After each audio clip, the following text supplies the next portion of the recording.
And now, classic romance stories narrated by Karen Teeters. Enjoy these vintage Pulp Fiction magazine love stories from over a half-century ago.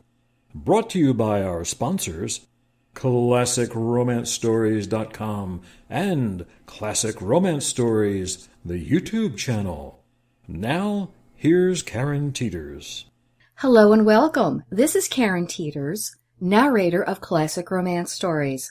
I read aloud short stories originally published in Pulp Fiction romance magazines of the 20s, 30s, and 40s. This edition, I share a story written by Richard Starr titled The Girl Who Wasn't Emily. It's a light-hearted romantic romp originally published in the UK magazine The Merry Magazine, published March 1929. Enjoy the story and the original illustrations created by the artist Hynes. Our story, The Girl Who Wasn't Emily, by Richard Starr. William entered the picture house rather hot and flustered. He found Emily just inside the swing doors leading to the balcony. This was where she had said she would wait for him, and there she was according to plan. William couldn't see her because he had just come from bright sunshine outside and he could see nothing. But he felt somebody catch hold of his arm rather roughly, and Emily's voice said, "So here you are," which meant obviously that Emily was annoyed again. She had been waiting a quarter of an hour, and Emily did not like waiting for William. She said it was undignified for a girl to wait for a man, though she would cheerfully wait 2 hours outside a shop when there was going to be a bargain sale. But William, of course, was not a bargain sale. "I'm very sorry, dear," said William humbly and a little out of breath. "Funny thing, I ran straight into the arms of old Crabtree. He was in my battery, you know, and I hadn't seen him since we had that reunion 2 years ago. I simply couldn't get away from him for a few minutes. He would keep talking about a screamingly funny thing that happened once when we all went to the divisional baths at Popering. You see, we hadn't had a bath for—" "Oh, do be quiet," said Emily crossly. A torch girl projected an electric beam of several kilowatts straight into William's best eye and said, "This way, please." The girl went ahead, waving her torch about in a most disconcerting way. Emily followed. William only kept in the cortege by grasping Emily's coat at the back, and Emily did not like her coat grasped at the back. It annoyed her. She said, "Oh, do leave me alone," and knocked William's hand away quite sharply. At the end of the front row of seats, the torch-bearer deserted them. "Come along," said Emily. "I'm not going to sit here. There's always a draft this side, and there's plenty of room farther along. Follow me." William followed her as best he could. He seemed to be always following Emily. She was a born leader. William could not see her. He could not see a thing except the screen. Being the afternoon performance, there was a very small attendance, and the front row of the balcony was practically empty, so William did not have to walk over people's feet. He followed Emily by instinct, and presently, when he bumped up against her knees, he knew that she had sat down. When she was annoyed, Emily was very sparing of words, so he did not expect her to say anything. William said, "Oh, you're here," and sat down beside her. William was never annoyed. He hated rows. He was always ready to admit himself in the wrong and take the first step towards an armistice. He was old-fashioned enough to believe that there was nothing like a few kisses to promote peace and forgiveness. "Darling," he whispered as soon as he was in his seat, "I'm sorry, very sorry indeed. Don't let's quarrel. Let's make up and be pals." He slid his arm around her waist and drew her towards him. He felt her stiffen. but overcame this reluctance by a little masculine strength. There were times when William believed in a mild version of the caveman tactics. He believed that if you kissed a girl well enough and often enough, she would eventually forgive you, though this hadn't always worked with Emily. However, he kissed her 3 times, in spite of her resistance, once on the ear, once on the nose, and once fair and square on the mouth. After which, William released her and sat back, feeling that at least he had done his part. He conveyed her hand from her own lap to his and held it prisoner, patting it reassuringly. That was one thing about Emily. She may have had her faults, but she had a very nice hand. A comforting sort of hand to hold in a picture house. Do you mind telling me what you think you are doing? William stopped patting the hand, though he did not release it. It was trying to get away from him, but William held on. He had that sort of feeling that comes to us sometimes in dreams, when the solid ground melts under our feet, leaving us trying to stand on less than nothing. He felt he must hold on to something. It was rather strange about this voice. It seemed to come from the next seat where Emily was sitting, yet it was not Emily's voice. It was a girl's voice, and a very nice voice indeed, but it did not belong to Emily. It was altogether a weird effect. William turned quite clammy. There must be a ventriloquist about playing tricks. A low voice, little more than a whisper, with a husky sweetness that was thrilling, but not Emily's. "I beg your pardon," said William cautiously, feeling his way. "I didn't quite get you." The voice came again, not more than 6 inches from his ear, on Emily's side. "I said I should be glad if you would tell me what you think you are doing." William became more clammy. Gradually a conviction was forcing itself upon him that there was something wrong somewhere. "I'm afraid I don't understand," he said. "Who are you, please?" "I don't know that is any business of yours," said the voice rather sharply. William choked. But I thought you were Emily." "I am not Emily," said the voice. "Can't you see that I'm not?" "I can't see a thing," confessed William. "I have just come in from outside, and I never can see anything in a picture house until I have been inside at least 5 minutes. "Well," said the voice, slightly mollified, "if Emily is the girl who was with you, that is, if she was with you—" "She is. "Well, you were walking about 3 yards behind her, so I didn't know. She went on, and you sat down beside me, and then you—" "Do you mean to say," asked William in a hushed voice, "that it was you I kissed?" "It was." "Well, I can't understand it. I've never done a thing like this before. And do you mean that this is your hand I'm holding?" "It is, and I'd be glad to have it back when you've finished with it.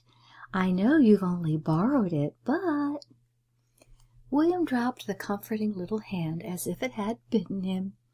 He lowered his voice to a whisper because he had just felt a foot prod him in the small of the back, evidence that there were people sitting behind him.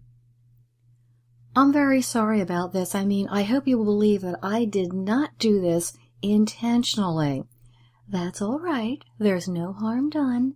If you didn't know what you were doing, that is, whom you were doing it to. But do you, when you take your young lady to the movies, grab her directly you get to your seat and kiss her?" "This is the first time I've done it," said William. "But you see, Emily and I have been having a row. We have a good many rows, and I don't like rows. Can't bear them. I was trying to smooth things over. I thought she was just in front of me instead of sitting several yards ahead, and when I felt somebody sitting down, I thought it was Emily, so I sat down and kissed her." "You mean you kissed me?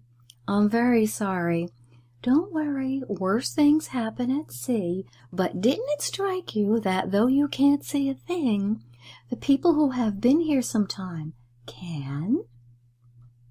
"It didn't strike me," returned William contritely, "but now that you point it out, I realize that I have been a gorgeous idiot. I can only hope that you will forgive me." "There's nothing much to forgive. As kisses, they are hardly worth mentioning. It's rather a good job I didn't have a man sitting on the other side of me." "That would have been very unfortunate," said William feelingly. "Yes," returned the voice dryly. "Can you see now?" "I am just beginning to make out your outline. I can't see your face yet." "Then perhaps you had better go before you do. You might be frightfully disappointed, and I don't suppose Emily will be any better pleased for being kept waiting again." William felt that there was fundamental truth in this.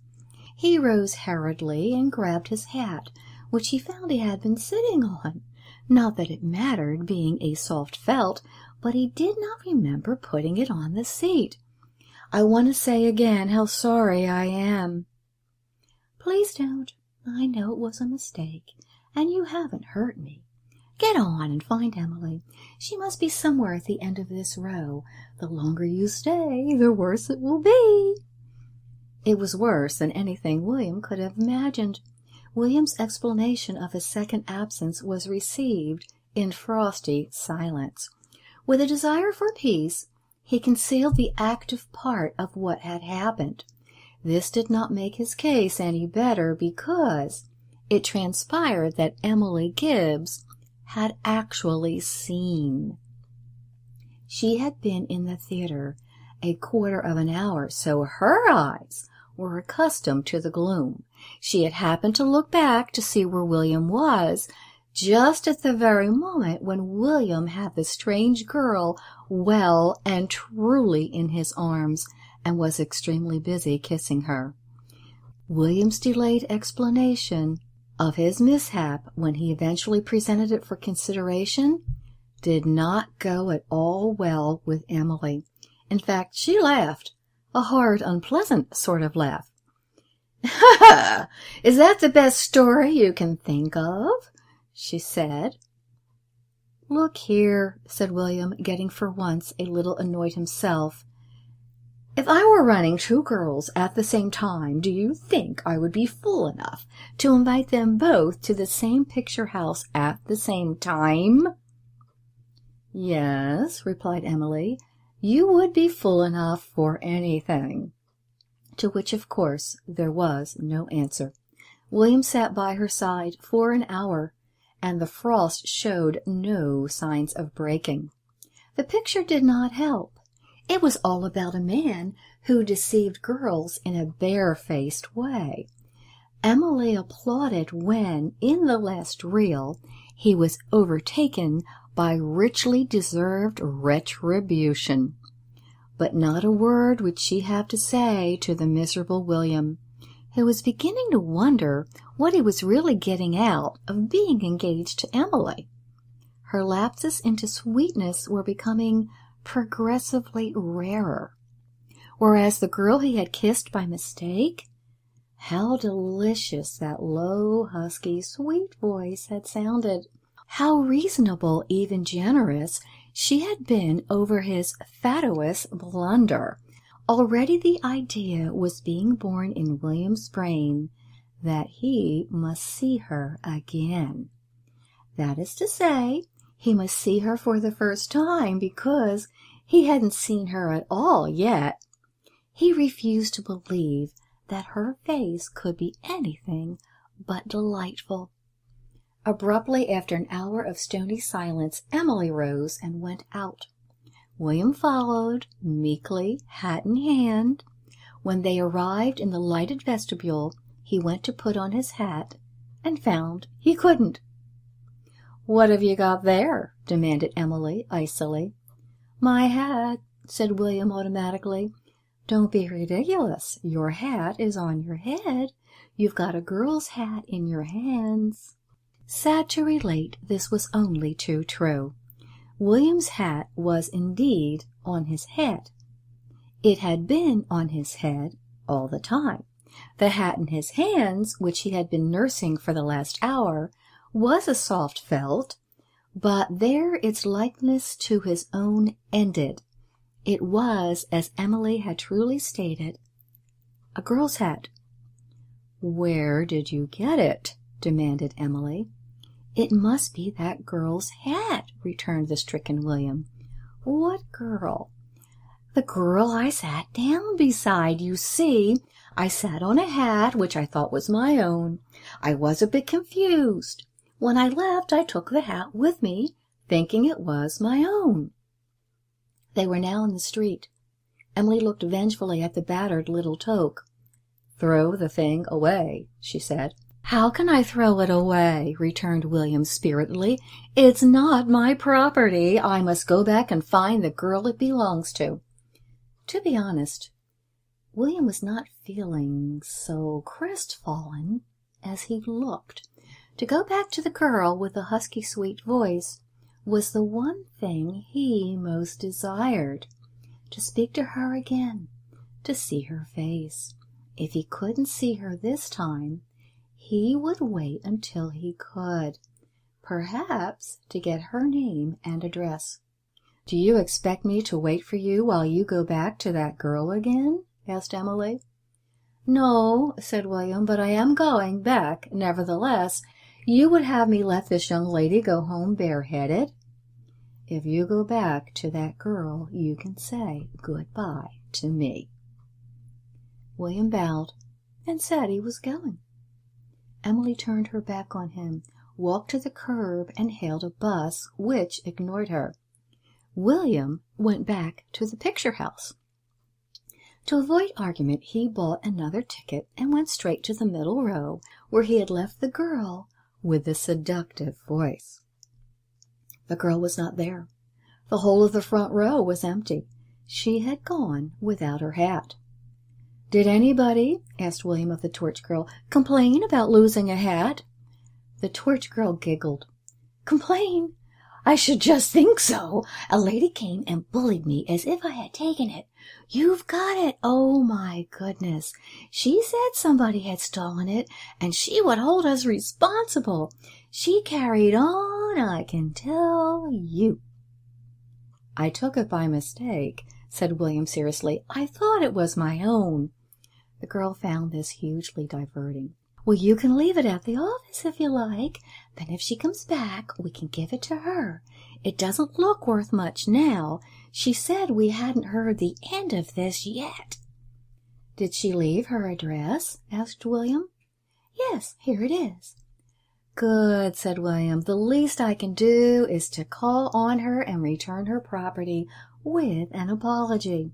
"Brave man," giggled the torch girl. "I wouldn't care to be you." William cared nothing for her amusement. He forgot Emily. He felt like a surfboard rider on the crest of the wave. This was his day. He could do nothing wrong. He had her address. He was going to see her again. 100 to 1 chance had come home. If he hadn't picked up that hat by mistake, he would never have heard of her again. Now the ball was at his feet. Everything depended on how he played it. The name was Sarah Gates. As a name for a girl, William had never cared much for Sarah. Now there seemed an aura of distinction about it. He took the trouble to go home. The occasion called for some pains over his appearance. He had a feeling that he was going to meet his fate. And when a man goes to meet his fate, he puts his best clothes on if he has any sense. William did, at any rate. He had a feeling that Emily Gibbs was not for him. For a long time he had wondered whether Emily's almost habitual peevishness would be likely to improve after marriage, and what married life would be if it did not. In the early part of the evening, William, neatly but not gaudily turned out, rang the bell of a house in his own suburb. The door was opened by a weary-looking maid. William, who was carrying a paper bag, asked if he could speak to Miss Sarah Gates. "You mean Mrs. Sarah Gates?" William's heart missed a beat. He stared at the girl. "No," he said firmly, "Ms. Sarah Gates." "Well, there isn't a Miss Sarah Gates. Not here, at any rate." "Did Mrs. Gates lose a hat at the pictures today?" asked William, a trifle hoarsely. "Oh," the girl caught sight of the paper bag. "You're the man who took it. Come in. The missus wants to see you." William was shown into a small front room. Gone was his fine confidence. He was a broken man. The wave on which he had been riding so triumphantly had let him down. Blind luck had led him by the hand, only to make a fool of him. He had found the girl with the beautiful voice, only to be told that she was a married woman. The door opened. A woman of 50 summers, with a hard, knobbly face and a martial way of putting her feet down, stood before him, glaring at him as if he were a malefactor. William stood up, dumb. He was like a man turned to stone. He trembled to think that he had actually put his arm round this terrible woman and kissed her. Imagination boggled at the idea. It could not be. "Are you Mrs. Sarah Gates?" he asked faintly. "I am," returned the uncompromising female. "Do I understand that it was you who took my hat this afternoon?" "Entirely under a misapprehension," said William. "I thought it was my own." "Stuff and nonsense, a likely tale. I've never heard of such a thing. How could you mistake a woman's hat for yours?" "I was rather confused," explained William, "when I found I was sitting on a hat." "Do you mean to say you sat on my hat?" She grabbed the paper bag and tore out the unfortunate hat, which, in spite of William's efforts at renovation, looked a somewhat rakish affair. "Ruined!" she cried. "You've ruined it! That was practically a new hat. Now look at it. Look at it, I say. That hat cost a guinea." "I shall be pleased to pay for it," returned William. He counted out 2 10-shilling notes and a shilling onto the table. The lady was slightly mollified, but only slightly. She was worse than Emily, far worse. Yet in the darkness of the picture house, how reasonable and friendly she had sounded. "I want to say again," added William firmly, "how sorry I am for what occurred this afternoon." "So am I, very sorry. When I kissed you, I had not the least idea—" "Kissed me!" The terrible woman seemed to dilate. Her eyes blazed. Her nostrils quivered. "How dare you say you kissed me?" A little ray of hope stole into William's heart like balm. "It was you I kissed, wasn't it?" "I know what this is," declared Mrs. Gates violently. "This is blackmail. That's what it is. This is a deep-laid plan because you think I am a lone and defenseless woman. But I am not. My husband shall hear this. You shall tell your infamous story to him." She flung the door open and marched out with martial tread. William hoped that Mr. Gates was at the far end of the garden or in the bath. He did not wait to find out. It seemed to him at the moment that the story he had to tell was not a convincing one.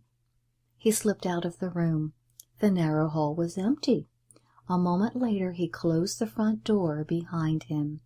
Not till he was round the corner did he breathe freely again. A terrible business altogether, but there was one bright spot.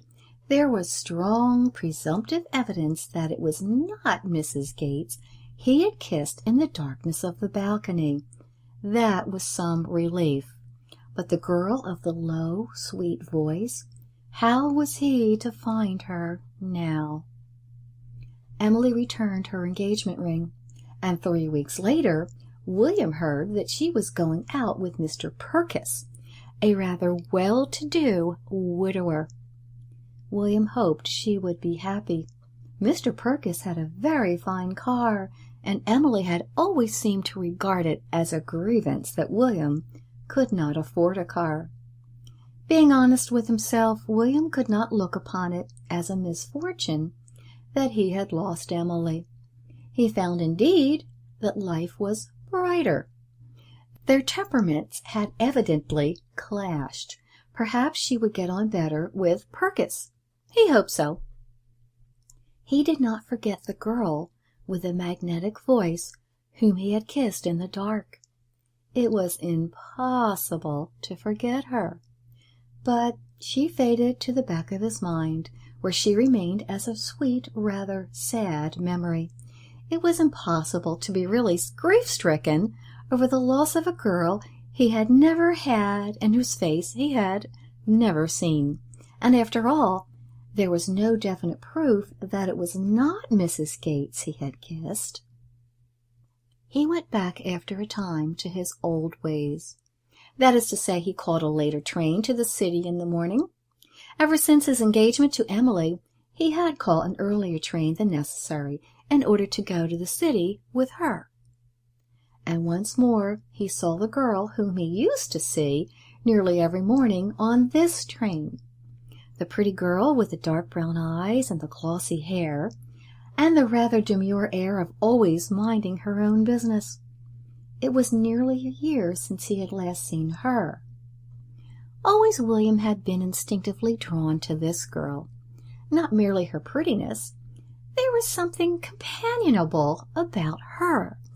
She seemed the sort of girl a man would feel comfortable with. She would understand him. He would not have to be always explaining why he did this and why that. He could not imagine her nagging. There had never been any sign of recognition between them, though William had seen her nearly every morning for about 2 years. He was not the sort of man to scrape casual acquaintance with a girl, nor was this the girl William had seen other fellows try it with her and draw a complete blank. Imagine, then, the surprise of William when she greeted him with a starry smile and a little nod of the head. William was puzzled and delighted. Every morning after that she smiled, and William raised his hat. Then came the day when they found themselves strap-hanging side by side. "Well," she said, "how did you get on with Emily?" William stared. Gradually enlightenment came to him. The girl's eyes were full of laughter. Her hair had the rich gloss of the horse-chestnut. Her lips were sweet and fresh and inviting. She was lovely.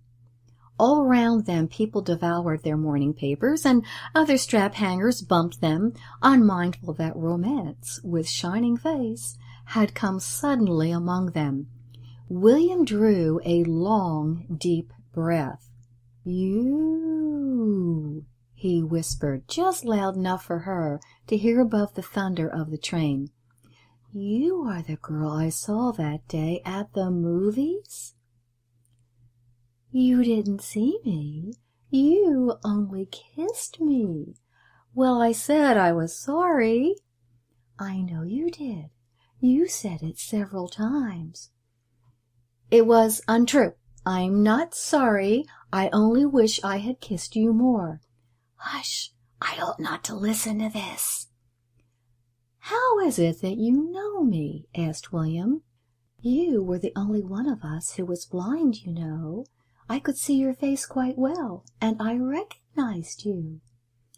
"Did you know that there was a hat on the seat next to yours that day?" Was there? It wasn't mine. I didn't take mine off. I sat on it. Gracious! There was a woman sitting behind. I suppose it was hers. If people put their hats on seats they haven't paid for and forget them, serves them right if they get sat on. How did you get on with Emily? I should like to tell you about that, said William.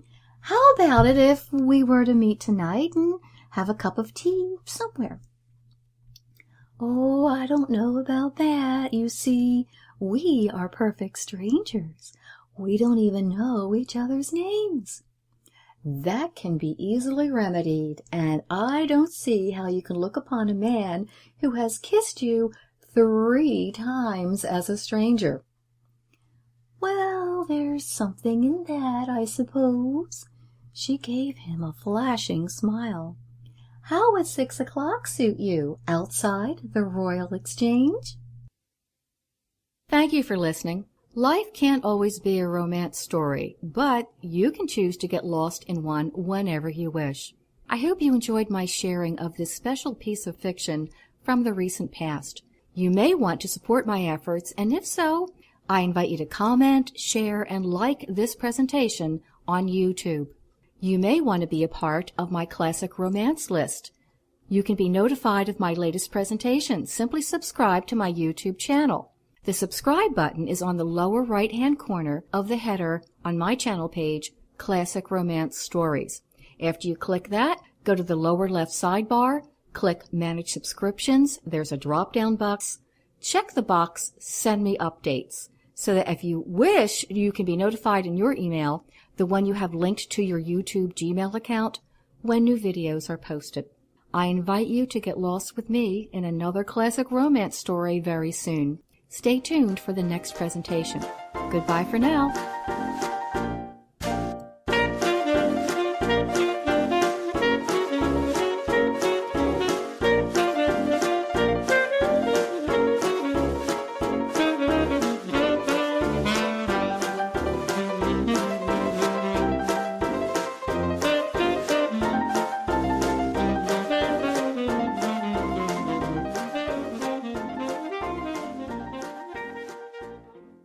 This has been a Far Out Radio production.